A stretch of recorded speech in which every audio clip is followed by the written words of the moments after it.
What's up, KAG? 30 ka na, tapos feeling mo nahuli ka na sa buhay? Yung mga kaibigan mo may mga bahay na, may negosyo na, may investment na, habang ikaw parang nagsisimula pa lang. Pero paano kung mali ang paniniwala na kailangan successful ka na bago mag-30? Pag-usapan natin. Let's go! May napansin ba kayo? Kapag tumungtong na tayo ng 30, parang biglang may invisible timer. Parang lahat nagtatanong, kailan ka magpapakasal? May bahay ka na ba? May ipon ka na? Successful ka na ba? At dahil sa pressure na yan, maraming taong naniniwalang late na sila. Pero gusto kong itanong sa iyo, sino ba nagsabi na hanggang 30 lang ang deadline ng buhay? Bakit feeling natin late na tayo?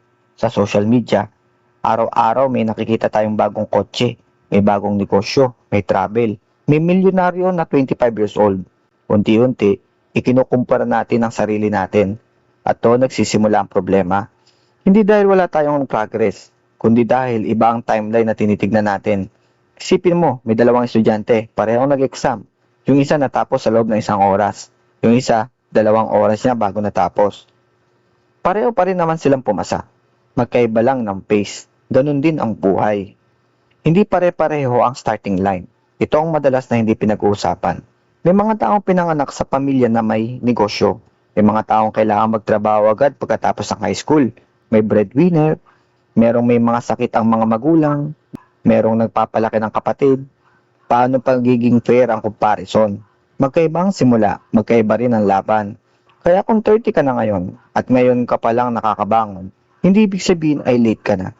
Ibig sabihin ngayon pa lang dumating ang pagkakataon mo. Alam mo kung ano ang mas delikado? Hindi ang pagiging 30 years old, ang pagiging 40, 50, o lalo ng 60. Na wala pa rin ginagawa dahil natatakot kang magsimula. Maraming tao ang hindi nabigo. Hindi lang talaga sila nagsimula, at yun ang malaking pagkakaiba. Si Colonel Sanders ng KFC, mahigit 6 years old bago sumikat ang negosyo niya. Maraming entrepreneur, investor, at business owners. Hindi naging successful noong 20s niya. Kaya mali ang idea na kapag hindi ka mayaman bago mag-30s, talo ka na. Hindi. Maraming kwento ang nagsimula pagkatapos ng 30s. Ano ang tunay na kalaban? Hindi edad, habit. Kung araw-araw kang may natututunan, may opinion, at unti-unting umaangat, mas malayo ang mararating mo kaysa sa taong puro yabang pero walang consistency. Hindi overnight ang success. Compounding ang tawag dyan. Maliit na progress at inuulit-ulit. Lumalaki habang tumatagal. Parang pagtatanim. Hindi mo agad makikita ang bunga, pero kapag tuloy-tuloy, darating din yon. Dito pumapasok ang pag-iipon. Balikan natin ang tanong, kung hindi pa pala huli ang 30s, ano ang pwede mong gawin simula ngayon? Unahin ang emergency fund, kontrolin ang gastos, magkaroon ng habit ng pag-iipon, at kapag naiintindihan mo na ang risk, pwede ka na magsimula mag-aral ng iba't ibang investment. Kasama na rin dito ang stocks, MP2, at maging Bitcoin o crypto. Pero hindi dahil uso, kundi dahil naiintindihan mo kung paano ito gumagana. Hindi mo kailangan ng malaking puhunan agad. Mas importante ang consistency kaysa laki ng unang investment.